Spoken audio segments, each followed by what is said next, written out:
I was double-checking serial numbers on a Thursday morning shipment when my phone buzzed with 3 words that changed everything. Town hall mandatory. No agenda, no context, just a calendar bomb dropped straight from HR at 1:00 p.m. sharp. And when HR throws a surprise party, you're never the one getting cake. Name's Jack Morrison, 48 years old. I've been keeping America's weapons out of the wrong hands for the past 29 years, 18 in the Air Force, 11 as a civilian contractor. That morning at Patriot Systems Corp in Colorado Springs, I'd already signed off on a batch of encrypted targeting modules headed to a NATO ally. Standard procedure for someone with my clearance level. Log the serials, verify the ITR codes, file the Federal Export Manifest. Boring to most folks, life or death to Uncle Sam. I wasn't the flashy guy in the corner office or the one schmoozing clients at Denver steakhouses. But if you asked who kept this whole operation legally bulletproof, that was me. I was the invisible guardian, the compliance firewall, the guy who made sure our night vision scopes didn't end up painted with the wrong flag in some third world desert. My military service started right out of high school. Signed up at 18, spent 18 years in Air Force logistics and compliance, mostly dealing with sensitive equipment transfers between bases and allied forces. Learned early that paperwork saves lives. One wrong signature, one missing form, and good guys die while bad guys get weapons they shouldn't have. That lesson stuck with me when I transitioned to civilian work at 36, bringing those same standards to the private sector. Still had bills though. Kids' tuition at Colorado State, alimony to my ex-wife, and once a month I taught electronics repair to veterans dealing with PTSD. Totally legal, totally above board, fully disclosed to legal 6 months ago. I wasn't moonlighting for Lockheed Martin. I was helping guys who served their country learn to fix broken things instead of breaking themselves. The irony? My whole job was keeping other people out of federal prison, and that's exactly what they risked the moment they fired me. That morning, I was sipping coffee that could strip paint, checking my inbox full of federal acronyms, DDTC, ITR, EAR. The shipment roster was clean, all documents uploaded to the portal, another batch scheduled for later that day. I felt that quiet confidence that comes from knowing you're not gunning for a promotion, not playing office politics, just doing the job right. One job, keep us legal. And I'd done it better than anyone in that building understood for 11 straight years. The veteran teaching program had become important to me over the past 2 years. Started when I met Tommy Rodriguez at a VA support group. Kid lost his legs in Afghanistan, came home angry and broken. His wife was ready to leave, his kids were scared of him, and he was drinking himself toward an early grave. I taught him how to rebuild old radios, gave his hands something to do while his mind processed the war. 6 months later, he was running his own repair business out of his garage, marriage back on track, kids proud of their dad again. Word spread through the veteran network. Soon I had a dozen guys showing up every Saturday at the community center, learning to fix everything from smartphones to ham radios. Unpaid volunteer work, but it gave these men purpose. The VA even started referring people to our program. I called it Fixing Forward. Corny name, but it worked. Most folks at Patriot didn't even know what ITR stood for. International Traffic in Arms Regulations, the federal law that controls export of defense-related articles and services. They just knew Uncle Jack had to bless their outgoing hardware like a chaplain with security clearance. My desk sat between procurement and records management, an accidental metaphor for what I actually did. Connect past paperwork to future shipments without triggering a federal investigation. The new HR director, Bradley Richardson, had started 3 months ago. MBA from Wharton, liked buzzwords, hated military culture. I'd pegged him from day one as someone who measured success in PowerPoints and synergy meetings, not results. He once told me compliance should be about dynamic storytelling. I told him compliance should be about not getting the company raided by federal agents. He laughed like I was making a joke. Richardson represented everything wrong with corporate America's attitude toward veterans. He saw military experience as outdated thinking, rigid mindset, resistance to innovation. During my first meeting with him, he suggested I modernize my approach to stakeholder engagement. I suggested he learn what ITAR violations could do to shareholder value. We didn't get along. He wasn't used to people like me. guys who weren't climbing the ladder, just trying to keep the whole structure from collapsing. He thought authority came from titles and slack visibility. Had no clue it lived in obscure federal forms with names like DSP-5 and 123.16, locked in classified folders with timestamps that could make or break a defense contractor. The compliance work itself was technical but straightforward if you understood the system. Every piece of military equipment has classification levels. Every destination country has approval requirements. Every shipment needs documentation trails that federal auditors can follow years later. Miss one step, file one form wrong, ship to one restricted location, and you're looking at million-dollar fines and potential criminal charges. That's why companies like Patriot hired guys like me. We understood the stakes, knew the regulations, had the security clearances to handle classified information. It wasn't glamorous work, but it was essential, like being the quiet guy who checks the bridge supports while everyone else admires the architecture. That week had been routine until Thursday. Tuesday, I'd signed off on thermal imaging, scopes for the Marines. Wednesday was a minor licensing glitch with a Canadian subcontractor, paperwork issue, not a real problem. Thursday morning, shipments clear, paperwork filed. I was actually ahead of schedule when that town hall notice landed like a digital hand grenade in my inbox. 1:00 p.m. Sharp. We're all logged into Zoom like school kids waiting for the principal. Cameras on, mics muted. Richardson appears with the CTO and some lawyer who looked like he'd already aged 10 years that morning. "Good afternoon," he starts with that fake enthusiasm that always sounds like a commercial. Before we discuss Q3 metrics, I want to talk about values: loyalty, alignment, integrity. Every buzzword that usually precedes an execution. I knew right then I was done, not because of guilt or fear, but because I recognized the corporate theater. The lawyer's nervous fidgeting, the CTO avoiding eye contact, Richardson's rehearsed delivery. This wasn't about company values. This was about ego and control. Then he drops it. Effective immediately, Jack Morrison is no longer with Patriot Systems. We've discovered a conflict of interest stemming from external consulting activities. While technically legal, it's inconsistent with our company values and culture. We wish him well. Silence. 400 people on mute. A few jaws dropped on camera. Someone's dog barked in the background. My buddy Pete from logistics looked like he'd seen a ghost. Sarah from accounting covered her mouth with her hand. I'm staring at the screen like I'm watching a Netflix documentary that just revealed the killer at the 15-minute mark.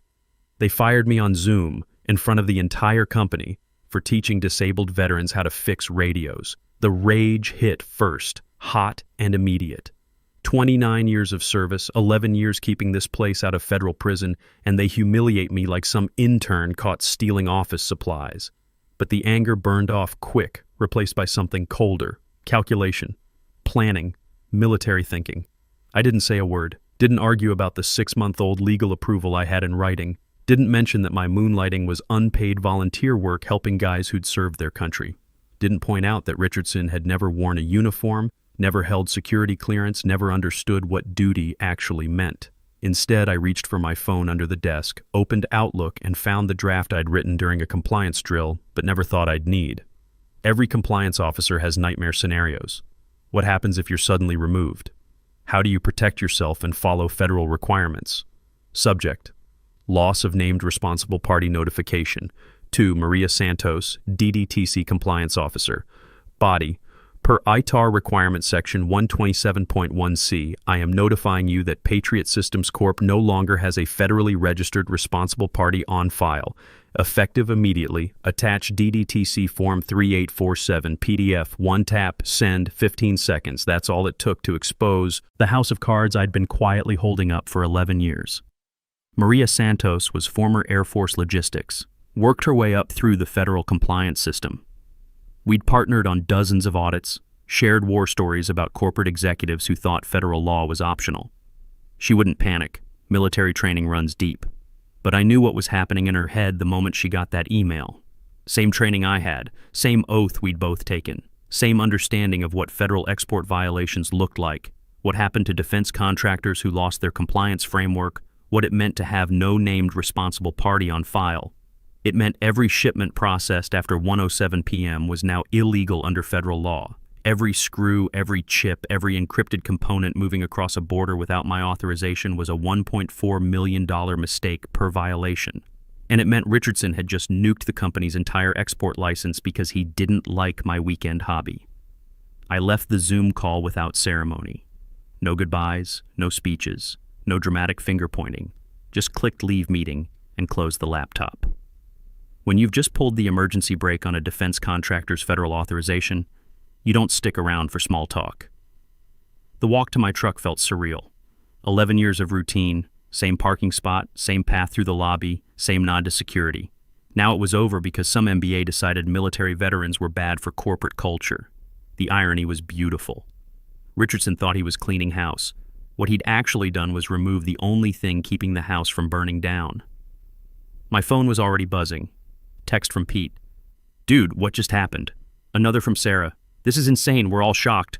Third one from Danny in shipping. "They can't do this to you." But they could, and they had. At-will employment means you can be fired for any reason or no reason as long as it's not specifically illegal. Terminating someone for volunteer work wasn't illegal. Stupid, but not illegal. The parking lot was busy with the lunch crowd, sun reflecting off windshields, people heading to grab sandwiches, normal Thursday afternoon in corporate America. But nothing was normal anymore. I sat in my truck, hands on the wheel, engine off, staring through the windshield. Not angry now, not hurt, focused, strategic, like planning a mission. Back in my Air Force days, we had a saying, proper planning prevents poor performance. The 5 Ps. Richardson had just demonstrated the opposite. Zero planning, catastrophic performance. He'd fired the one person who understood the regulatory framework that kept Patriot legally operational. Replacing a named responsible party isn't like hiring a new project manager or updating a password. It's a federally overseen process involving background investigations, security clearance reviews, and multiple agency approvals. Takes weeks, sometimes months. Until then, you're frozen, which meant every shipment they'd pushed out that morning was about to become radioactive. My phone buzzed. Maria, responding to my notification. She didn't need to write much, just received. Initiating emergency protocols. Military speak for, holy hell, they're about to get hammered. Under federal law, when the only named responsible party is removed, voluntarily or otherwise, a company must immediately notify the Directorate of Defense Trade Controls. During that notification period, until a replacement is vetted, cleared, and approved, that company has zero legal authority to export anything more dangerous than a paperclip. Maria was probably already on the phone with Patriot's legal department, and legal was about to have the worst day in company history. I could picture it, some junior lawyer picking up, hearing Maria's calm voice. "We have a problem. Jack Morrison just declared himself removed as named responsible party." Wait, what? But we don't have a replacement yet. Exactly, and he was terminated at 1:07 p.m. Everything shipped after that timestamp is non-compliant under ITAR. Silence.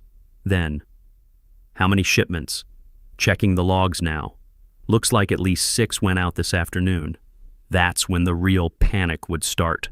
Meanwhile, I drove home with the windows down, mountain air clearing my head. I wasn't angry anymore. I was sharp, controlled, focused. They thought I'd disappear quietly into the unemployment line, but federal compliance structures don't vanish, and neither do the people who built them. It took them 3 hours to figure out what I'd known the second I hit send. Around 4:00 p.m., the leadership team locked themselves in conference room B. Through the frosted glass, I could picture the shadows. Maria pacing, legal team huddled, outside counsel. They only called for SEC problems, operations looking confused, and Richardson finally realizing the stove was hot.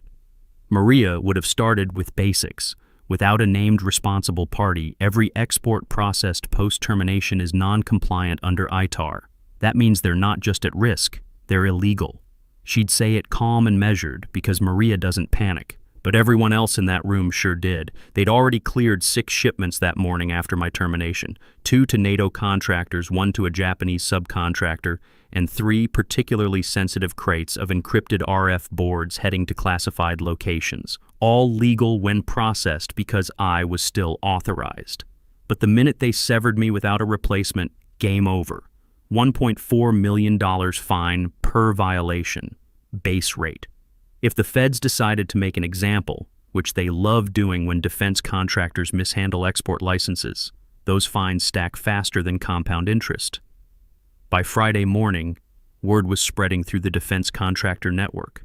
These companies all know each other, share the same compliance officers, bid on the same contracts. When one has problems, everyone hears about it. The first real damage came Monday from Redstone Aerospace, a mid-tier firm we'd supplied for 8 years. Their compliance officer sent what looked like a routine request. As part of our quarterly audit, please provide updated export license documentation for Q4. We're reconciling vendor records for compliance alignment. Standard quarterly review happens like clockwork. Before, it was simple. I'd bundle the ITR confirmations, renewal records, responsible party designation, and signature logs. One click, compliance cleared. This time, there was no one to click. No named party, no legal authorization.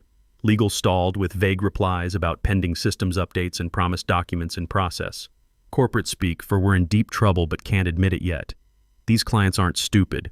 They have compliance officers too, former military guys who live and breathe federal clearance requirements. They smell problems from orbit. By Tuesday noon, Alpine Defense Systems pinged with a less polite request. We need full export compliance documentation by QOB, or we're placing payments on hold pending resolution. Payments on hold. 4 words that make defense executives sweat through expensive suits. Not canceling contracts, not filing lawsuits, just pausing money flow. But in government contracting, cash flow interruption is death by financial strangulation. The VP of Sales, who once told me my signature was just paperwork, found himself chasing paperwork like a drowning man reaching for a life preserver. But he couldn't reach anything. I'd been the authorization key, and I was gone. Richardson tried spinning damage control in the Tuesday executive meeting. We've got strong candidates in the pipeline. Interviews are progressing well. This is a temporary administrative adjustment. What he didn't mention was that none of his candidates had active federal clearance. You don't just apply for named responsible party status like joining a fitness club. There's extensive vetting, FBI background investigation, financial review, security clearance verification, personal interviews. The process takes 6 to 12 weeks minimum, longer if there are red flags. And there are always red flags. Meanwhile, Maria was documenting everything. Every delayed response, every missed deadline, every excuse legal fed to worried clients. I knew her well enough to picture the spreadsheet she was building. Timestamps, violation codes, penalty calculations. When the federal audit came, and it would come, she'd have a perfect paper trail. Wednesday brought the call I'd been expecting. Washington, D.C. area code, caller ID blocked. I let it ring twice before answering. Jack Morrison. Mr. Morrison, this is Colonel Patricia Hayes, retired, from Titan Defense Group. You probably know us. Titan. Yeah, I knew them. Patriot's biggest competitor in aerospace defense systems. Word in the industry was they'd been trying to recruit experienced compliance officers for months. Now they knew why. Colonel Hayes, I'll cut to the chase. We understand you're no longer with Patriot Systems. I'd like to discuss bringing you on as our named responsible party. Just like that. No dance, no small talk. They knew exactly what had happened, probably had alerts set for every ITAR registry change in the database. Maybe even had someone feeding them intelligence from inside Patriot. Full relocation package to Huntsville, Alabama, signing bonus that'll cover your kid's tuition and will expedite the registration transfer. Our compliance portfolio is clean and ready. Been waiting for someone with your credentials and clearance level. Huntsville, Rocket City, heart of America's defense industrial base. Marshall Space Flight Center, Redstone Arsenal, more defense contractors per square mile than anywhere outside the D.C. Beltway. And Titan had been building market share there for 5 years. I didn't say yes immediately. Told her I'd consider it, asked for 48 hours to review their offer. But we both knew I was interested. After 11 years at Patriot, after building their compliance program from scratch, after keeping them out of federal prison while they treated me like disposable office furniture, why wouldn't I be interested in a fresh start? That evening, I got an email from Tommy Rodriguez, the veteran I'd been helping with electronics repair. Subject line, heard what happened. Jack, Words going around the VA that Patriot fired you for helping us. Don't know all the details, but wanted you to know the guys are talking. What they did to you isn't right. You gave us hope when we had none. Military brotherhood doesn't forget that kind of loyalty. If there's anything we can do, just ask. Semper Fi, Tommy, brotherhood, loyalty, honor. Words that meant something to people who'd served, who'd bled for something bigger than quarterly profits. Richardson wouldn't understand that. To him, loyalty was agreeing with management decisions and showing up to optional company events.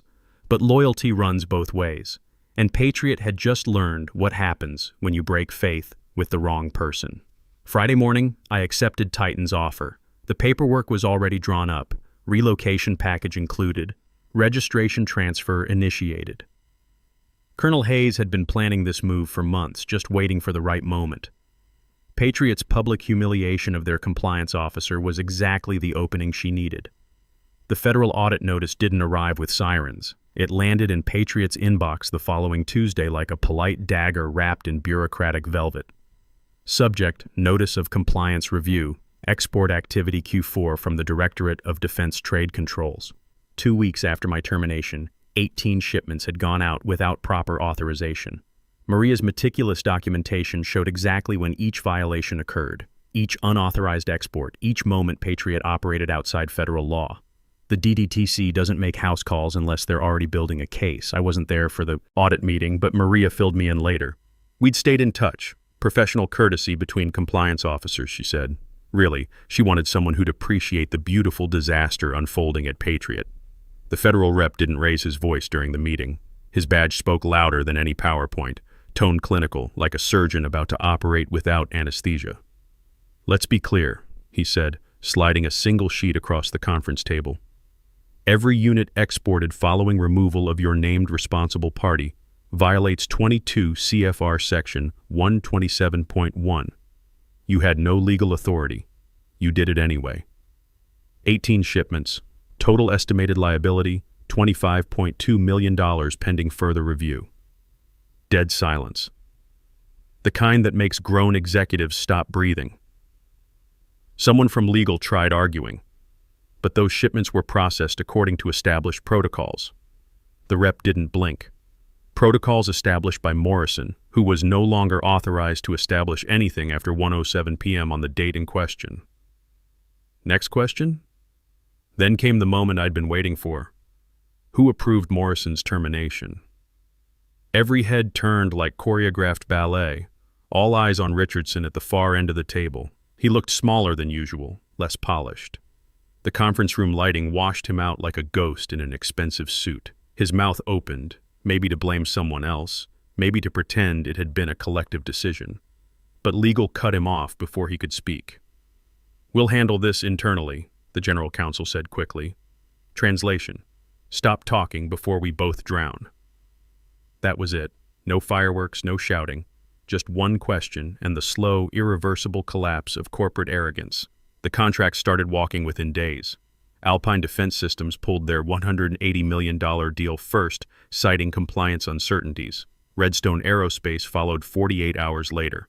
When defense contractors start jumping ship, word spreads fast through the industry. Nobody wants to be associated with a company under federal investigation. 3 weeks after the audit, Richardson was gone, pursuing new opportunities according to the company announcement. Corporate speak for, "We threw him under the bus to appease the feds." His LinkedIn profile now listed him as an independent consultant specializing in organizational transformation. Good luck with that. By month's end, I was sitting in Titan's Huntsville offices, badge clipped to my shirt, federal credentials active, watching our latest shipment get final clearance. Thermal optics for Allied forces overseas. All paperwork clean, all signatures valid, all federal requirements met. The irony was perfect. Patriot's biggest contract, a $275 million aerospace defense deal they'd been courting for 18 months, got transferred to Titan the day my registration went active. The client didn't even ask questions. With Patriot under federal investigation and bleeding credibility, they just moved the business to a company with stable compliance infrastructure. My first week at Titan, I implemented new protocols based on lessons learned at Patriot. Backup signatories, succession planning, cross-training. No single point of failure. Colonel Hayes gave me free rein to build the compliance program right. Military precision, she called it, something those corporate types never understood. 6 months later, I got word through the veteran network about Tommy Rodriguez. He'd expanded his repair business, hired 2 other disabled vets, and was getting referrals from the VA faster than he could handle them. The program we'd started was still running at the community center, now with 3 volunteer instructors. Military brotherhood taking care of its own. The final settlement hit the news a year later. Patriot paid $19.7 million in federal fines, negotiated down from the original $25.2 million assessment. The company survived, barely, after selling off 2 divisions and laying off 40% of their workforce. Richardson's cost-cutting initiative had worked out perfectly. They hired a new compliance officer eventually. Former Navy guy, good reputation, solid credentials. Word was he asked a lot of questions about why the position was open before accepting. Smart man. I never took revenge, didn't need to, just stopped holding up what they'd built and let gravity do the rest. Federal law doesn't care about corporate politics or HR initiatives. It cares about following procedures, respecting the process, understanding that some signatures carry real weight. They thought they could fire the foundation and keep the building standing. Learned the hard way that when you remove the wrong person, the whole structure comes down. 3 years later, I'm still at Titan. Got promoted to Director of Compliance, overseeing a team of 6 officers across multiple programs. My son graduated Colorado State debt-free thanks to the signing bonus. The ex-wife stopped complaining about alimony when she realized I was making twice what Patriot ever paid me. Richardson? Last I heard, he was working for a consulting firm in Phoenix, helping companies optimize human capital allocation. Corporate speak for teaching other people how not to make his mistake. The veteran repair program is still running strong. Tommy Rodriguez now teaches other vets how to start their own businesses. The circle keeps growing. Guys helping guys. Brothers taking care of brothers. That's what loyalty actually looks like. Sometimes the best revenge isn't revenge at all. Sometimes it's just stepping aside and letting people face the natural consequences of their choices. Sometimes justice serves itself. Big thanks for staying with this story. If it hit home, hit that subscribe button. Keeps the coffee brewing and the truth coming. Your corporate overlords won't know what hit them.